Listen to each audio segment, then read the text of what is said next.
Welcome back to Saturday Agenda. I'm Joe Pinion. Well, 35 years ago this week, the Soviet Union tried to cover up a massive nuclear disaster. But Ronald Reagan, he was no fool, and he came to the rescue. America's president helped uncover the Soviet Union's concealment and worked on a number of nuclear treaties to move us to a more peaceful future. I want to bring in Doug Weed, presidential historian, former advisor to President Bush, and the author of Inside Trump's White House.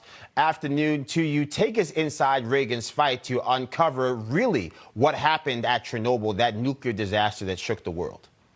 Yes, Reagan became very upset with the secrecy, the nature of communism, and he gave a speech in Tokyo at the G7 conference and said, "Why are you hiding this? Why won't you let our scientists in? This has gone beyond your borders. This is affecting Sweden and other countries." I could almost hear Reagan today take on communist China and the Wuhan virus. Right. Why are you doing this? Why does President Joe Biden not send in scientists now to Wuhan and let's find out what happened and how it spread? Why are we refinancing the WHO, and which backs China and speaks their message? Reagan was very frustrated.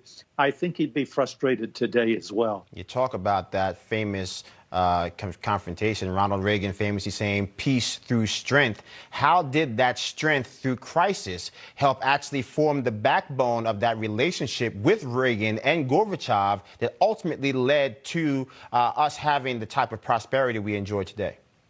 Yeah, that broke the back of communism, and the leftists in America, the communists in America, who have made quite a comeback in recent years, were shocked at how the whole Soviet Union just collapsed because it was economically unsound. And Joe, that's why a lot of them now are moving to a cultural war. The conclusion of the communists is it doesn't work economically unless you take over culturally. And that's what we're experiencing here in the United States. It's quite a phenomenon. Well, I'm glad you bring that up because, again, when you look at it from that perspective, this notion that they move from this is what we're promising you to a message that actually focuses on the emotions of people to distract them from the fact that what was promised has not been delivered. What are the lessons that we can glean from what Reagan was able to do to break the back of communism, to fight communism today? About 30 seconds.